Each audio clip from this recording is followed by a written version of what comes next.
Assalamualaikum warahmatullahi wabarakatuh. Waalaikumsalam.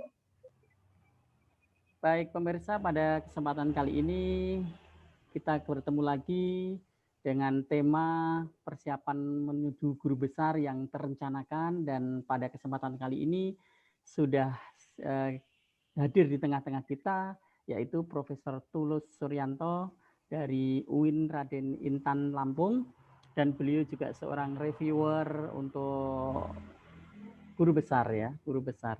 Nah, untuk lebih jelasnya nanti kita akan simak bersama perbincangan antara saya dengan beliau, dan mengawal ini mari kita sapa beliau.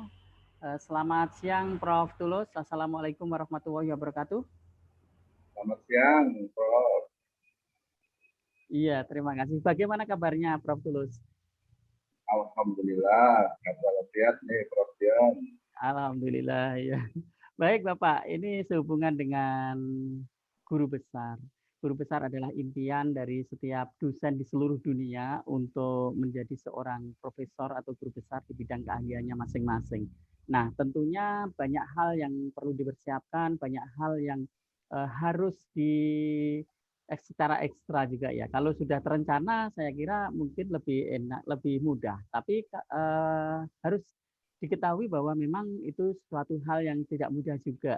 Nah, bagaimana menurut Prof. Tulus, apa yang perlu disiapkan seorang dosen untuk menuju ke guru besar supaya nanti lancar dan aman? Baik, terima kasih, Prof. Dion. Luar biasa ya, podcastnya. Banyak inspirasi. Iya. Yang pertama-tama itu yang paling penting adalah niat, fokus, sebagai seorang dosen paham betul, sebetulnya kita sebagai insan pendidik telah menjalankan tridharma. Dharma.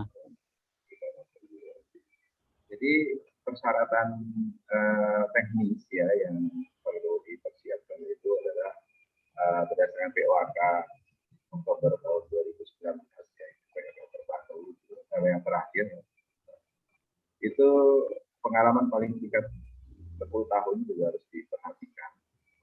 Tentunya juga memiliki gelar S3, tapi kita harus perhatikan gelar S3 yang harus dimiliki harus sesuai dengan penugasan kita dan riset kita. Kemudian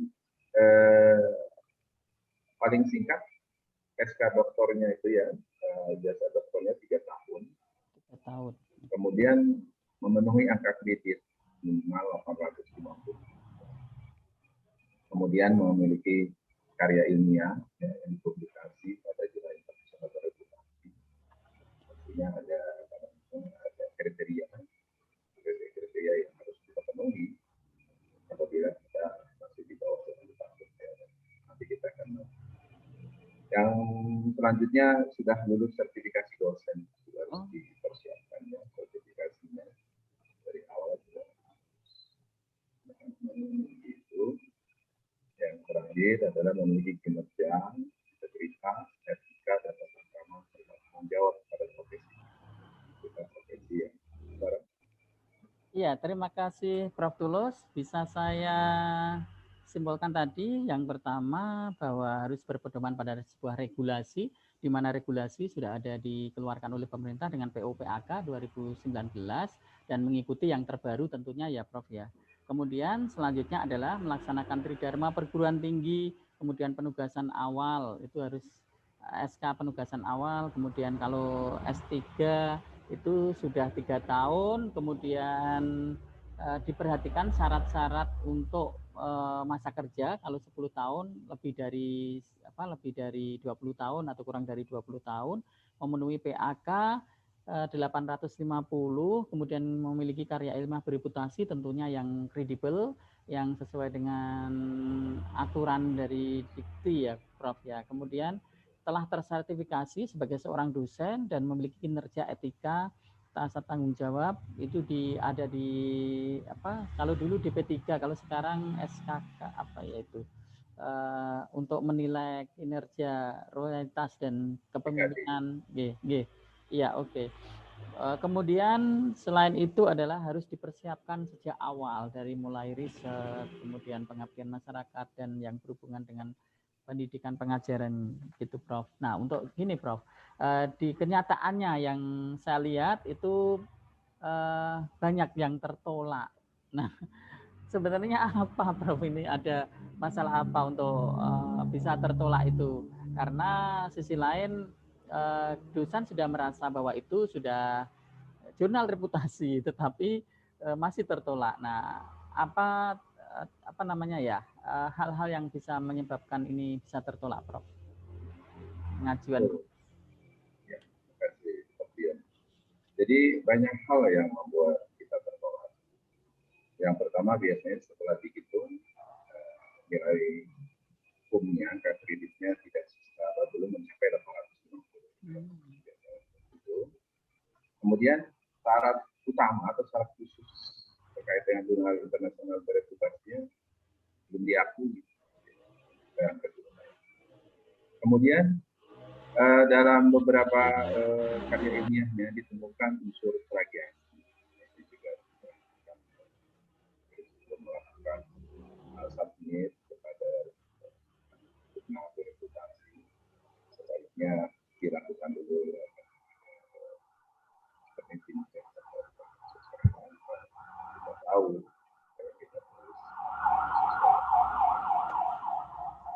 tetapi juga ada kelemahan-kelemahan lain, Pak. Ada dua hal ya yang perlu dipahami. Yang pertama itu adalah jurnal itu sendiri, kualitas jurnal itu sendiri. Yang kedua adalah kualitas artikelnya atau tulisan.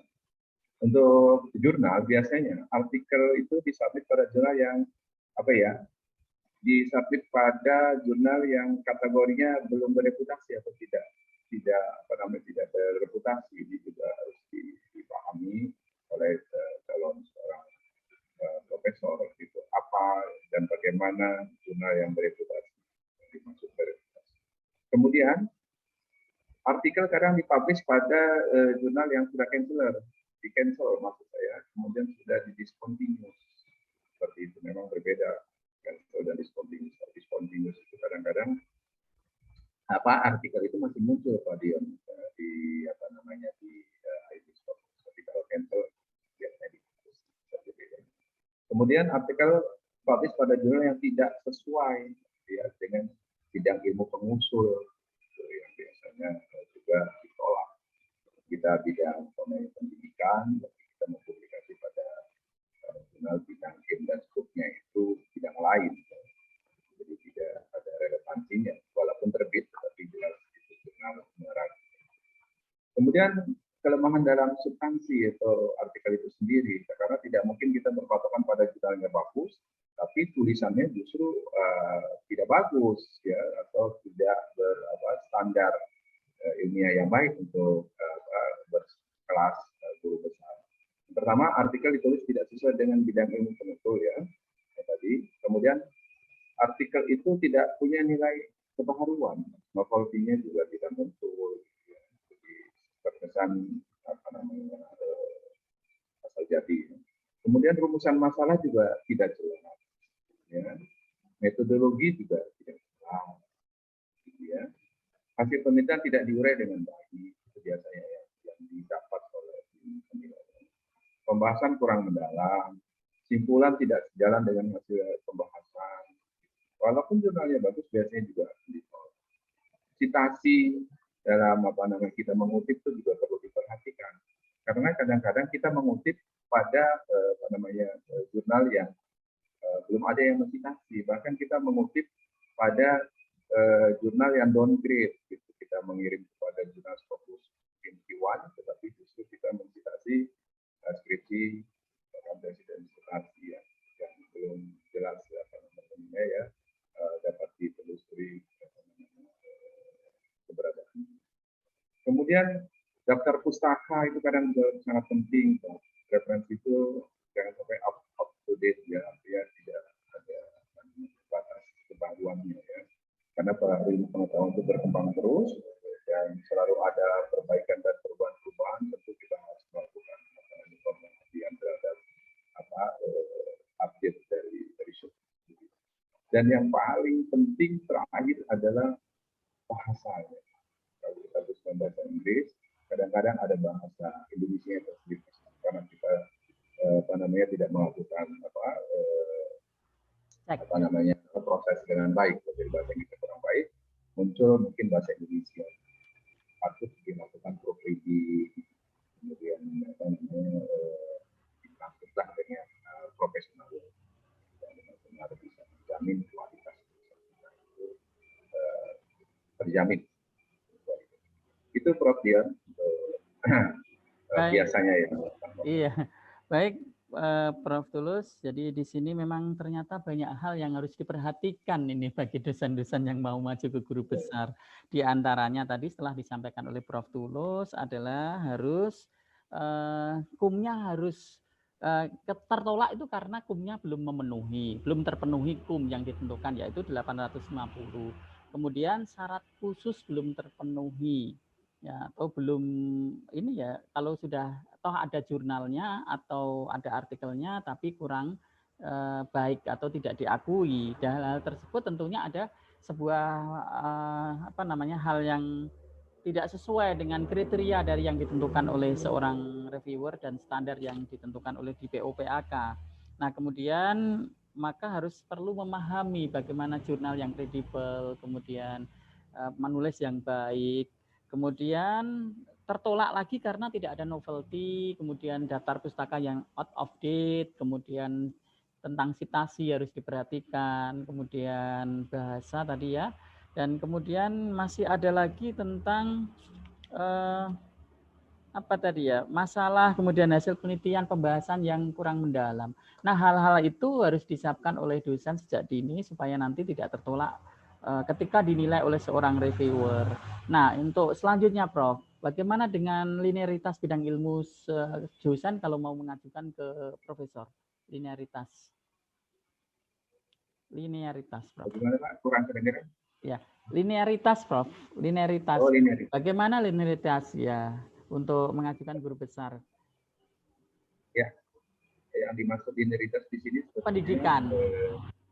Ya, linearitas itu terkait dengan penugasan awal kita sebagai seorang dosen. Ya, bisa ditunjukkan dengan SK pertama pengangkatan kita atau SK asisten ahli, mungkin bisa ditunjukkan dengan SK rektor juga bisa dinyatakan ada pernyataan bidang ilmu kita. Kemudian yang kedua adalah S3 kita. Bidang S3 kita itu harus sama dengan apa yang tertulis dalam penugasan tadi di SK penugasan awal pertama. Kemudian tulisan atau karya-karya ilmiah kita itu harus sesuai dengan penugasan dan S3 itu.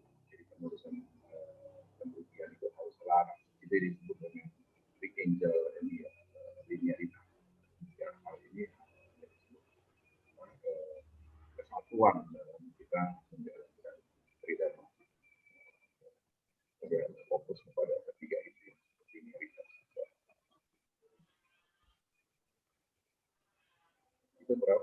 Ya, baik. Terima kasih Prof. Tulus bahwa penugasan awal menjadi sangat penting sebagai pijakan awal untuk penentuan linearitas, kemudian dibuktikan dengan SK, kemudian pendidikan ya Prof. Untuk pendidikan S1, S2, S3.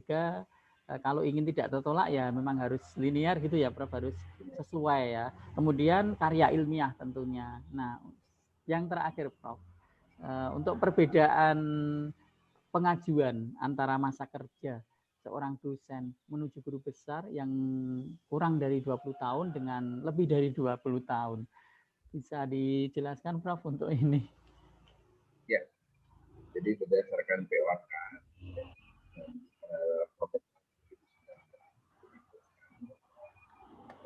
ada perbedaan antara masa kerja yang sudah 20 tahun dan yang belum mencapai 20 tahun. Jadi apabila sudah mencapai 20 tahun, seorang pengaju ya itu bisa mengajukan dengan satu jurnal bereputasi dengan SJR 0,1. Jadi itu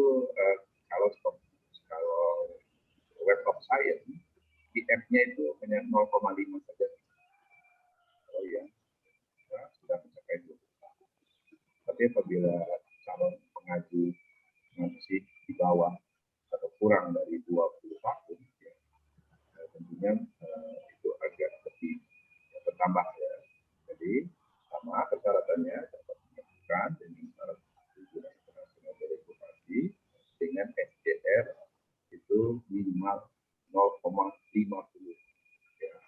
Atau kalau dengan menggunakan jurnal terindeks dalam Web of Science itu impact faktornya 0,50. Ini hal yang pembedanya. Yang lain-lainnya. Iya. Iya. Baik, Prof. Terima kasih. Ternyata memang berbeda ya antara yang lebih dari 20 tahun dengan kurang dari 20 tahun. Yang lebih dari tentunya yang kurang dari 20 tahun ini harus ekstra karena dengan jurnal reputasi, jurnal bereputasi, jurnal internasional bereputasi yang memiliki SJR 0,50. Nah, ini kalau di Indonesia sepertinya belum ada ya, Prof ya. Saya lihat kok ada ya belum ada. Belum. Karena belum tentu Q1 mencapai itu ya. Betul, Prof. Iya. Jadi tidak semua Q1. Iya, kalau yang tadi lebih dari 20 tahun untuk SJR-nya itu berapa, Prof? Tadi yang 0,10. 0,10. Ya, baik. Baik.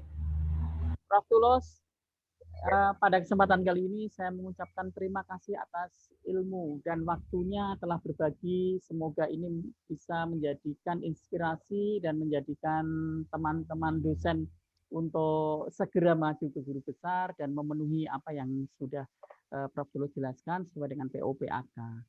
Dan sebelum saya akhiri, saya akan menyimpulkan bahwa memang untuk menuju guru besar itu perlu persiapan yang matang, usaha kerja keras, dan di sini harus sesuai dengan POPAK yang telah ditentukan sehingga tidak tertolak oleh reviewer. Kalau kita mengikuti POPAK tentunya dari satu persatu semuanya itu insya Allah nanti bisa lancar ya Prof ya. Gitu. Nah tadi sesuai dengan Prof Tulus yang jelaskan bahwa memang syarat-syarat khusus ini harus dipenuhi. Jurnal internasional bereputasi, yang kredibel, yang tidak predator, dan kita bisa lihat datanya ada di Dikti ya Prof, Kemendikbud Dikti. Nah kemudian selain itu memang harus dipersiapkan sejak awal, bagaimana cara menulis yang baik supaya tidak tertolak.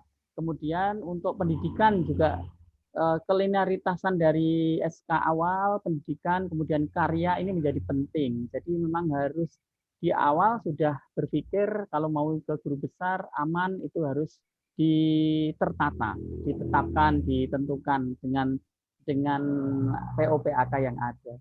Nah, yang lainnya nanti bisa dibaca di POPAK dan terima kasih sekali lagi atas waktunya Prof Tulus. Semoga Prof Tulus sehat selalu dan semoga bisa bermanfaat ilmu yang telah dibagi pada saat ini. Terima kasih Prof. Assalamualaikum warahmatullahi wabarakatuh. Waalaikumsalam. Sampai ketemu di lain kesempatan Prof dengan tema yang berbeda. Yes. Semoga Prof ya. Ini perbincangan kita menuju guru besar yang terencanakan dengan Prof Tulus. Semoga bermanfaat dan saya akhiri. Selamat siang. Assalamualaikum warahmatullahi wabarakatuh.